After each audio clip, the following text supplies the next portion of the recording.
Alors, avant de commencer, il faut vérifier si le poste de cinétique est prêt. Donc tout d'abord, on peut remarquer que sur le spectrophotomètre, nous avons placé un film alimentaire puisqu'il y a ici un risque biologique. Nous allons prélever donc le sérum du ou de la patiente. Ensuite, toujours en lien avec le risque biologique, nous avons préparé ici une poubelle avec un sachet, donc qui va être la poubelle d'Asri, à notre poste. Nous avons ici donc un pot en verre dans lequel vous devez vérifier, dans lequel le tuyau doit tremper. Donc ce tuyau va récupérer les solutions qui sont passées donc au niveau du spectrophotomètre.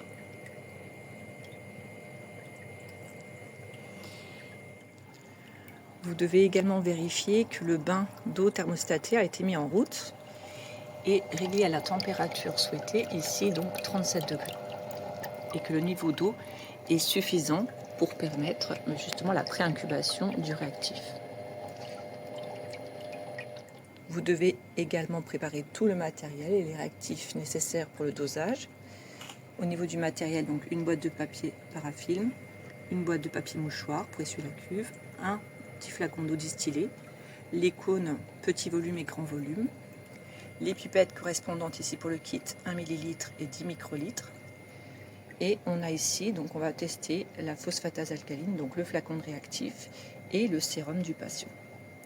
Dans le kit de Biolabo, vous avez également une fiche à votre disposition pour retrouver toutes les consignes nécessaires pour la programmation du spectrophotomètre. Avant de mettre en œuvre le dosage, vérifiez si une bassine avec du désinfectant a été préparée pour y déposer le tube après la mesure. Il est indiqué dans la fiche technique la première étape de prélever 1 ml de réactif que l'on mettra dans un tube que l'on a annoté pâle, puisqu'on va doser la pâle ici.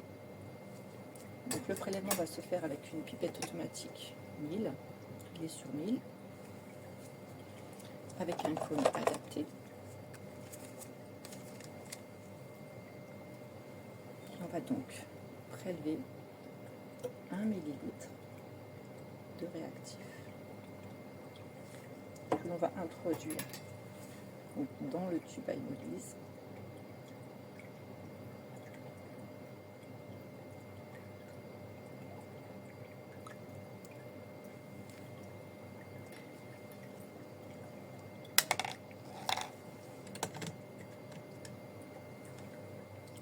Nous avions préparé à l'avance un papier parafilm que l'on place sur le tube.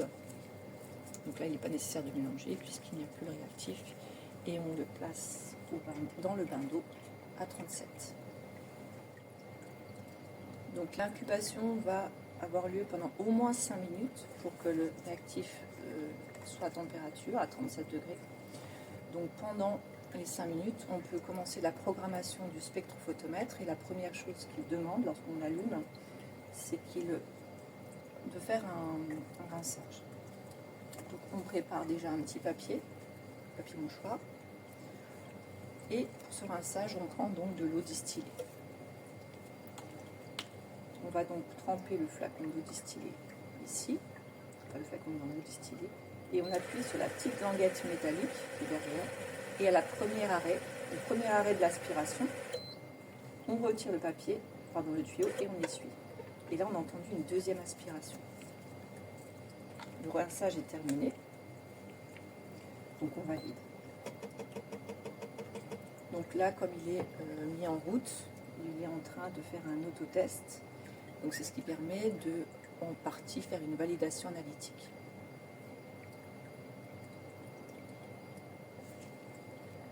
Le spectrophotomètre vient de terminer les autotests et on peut voir que tous les tests ont été réussis. Donc on va pouvoir manipuler sur ce spectrophotomètre. Nous pouvons commencer donc la programmation du spectrophotomètre. Pour commencer, donc le rinçage a été fait, on va se mettre en mode cinétique et on valide. La longueur d'onde est indiquée dans la fiche technique, donc vous l'aurez rentrée dans la fiche de programmation. Donc ici c'est 405. Nous validons. il est en train de passer. Donc le délai, on vous dit d'attendre 1 minute. Donc 60 secondes, on valide.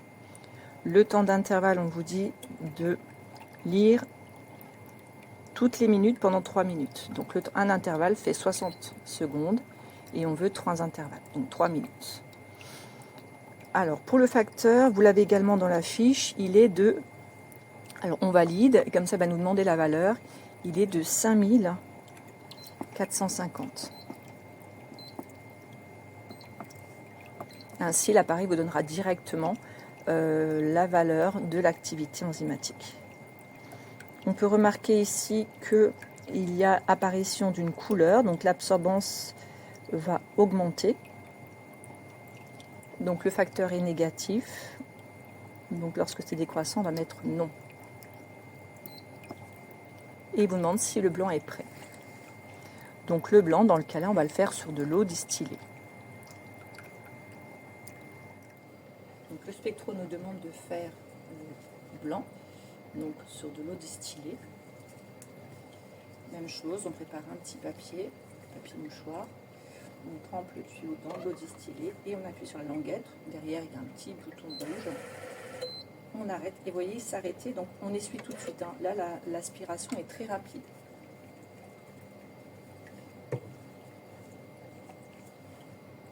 Donc là, il est en train de faire le 0 et il est en train d'imprimer justement les informations, donc la date, le mode cinétique, la longueur d'onde, le délai, donc en fait l'ensemble de votre programmation.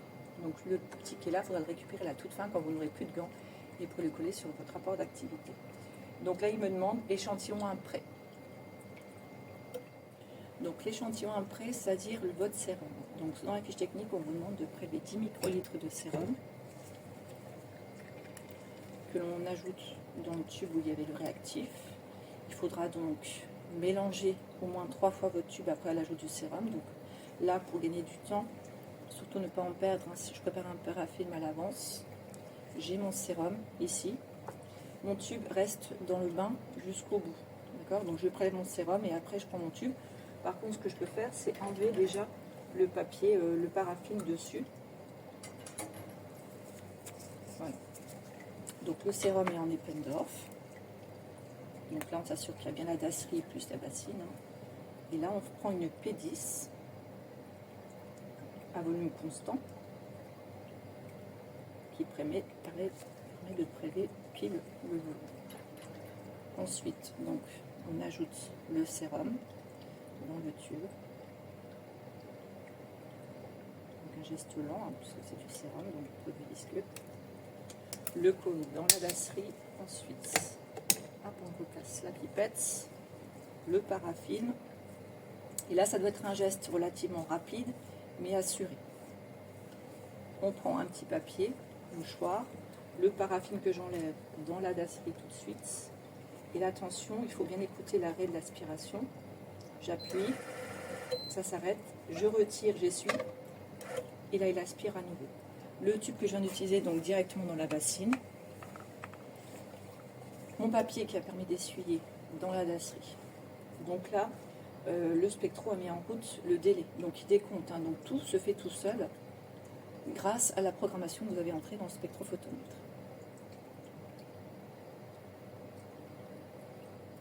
Donc pendant ce temps, vous pouvez donc vous assurer que le sérum est terminé, que votre poste est en place.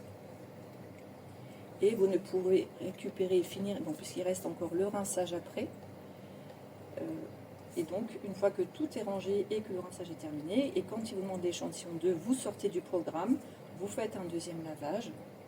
Et seulement après, vous pouvez retirer vos gants par retournement, les jeter dans la dasserie et récupérer votre papier. Donc votre papier et votre fiche de programmation, vous les récupérez que lorsque le geste est terminé. Donc vous devez attendre avec vos gants jusqu'à la fin de la manip. Donc le temps que je parle ici, vous voyez, il y a seulement le délai. Donc là, il est en train de faire l'échantillon 1 et il décompte. On peut voir ici, donc là, il est en train de faire, donc la première minute est passée et on voit donc l'absorbance qui s'affiche au fur et à mesure. Donc là, il est dans la deuxième minute et on voit que l'absorbance est passée là de 0,342, là on est à 345. Donc on voit bien ici que l'absorbance augmente au cours du temps. Il vient donc de finir ses mesures.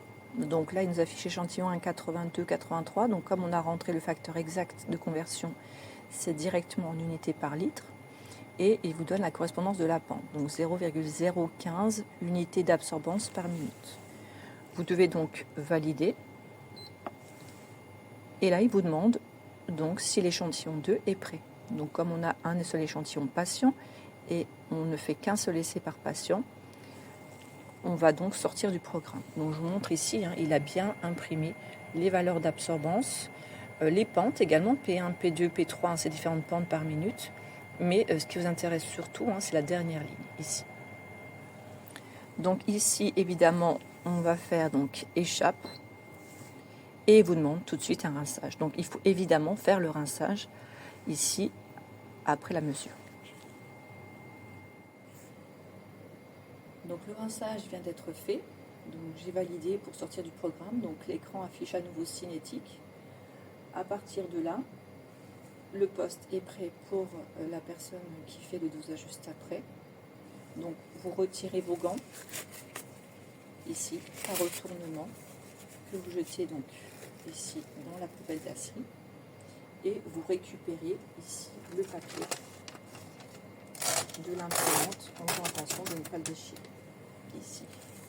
Donc ce papier-là, vous devez ensuite donc le mettre dans votre rapport d'activité. Alors pour le dernier étudiant, ou alors l'étudiant qui est chargé de vérifier le matériel en commun, il y a une procédure d'entretien. Donc comme on fait passer des produits biologiques dans les tuyaux du spectrophotomètre, vous avez cette procédure à suivre avant d'éteindre définitivement les spectrophotomètres pour la journée. Donc cette fiche est disponible à côté des spectrophotomètres.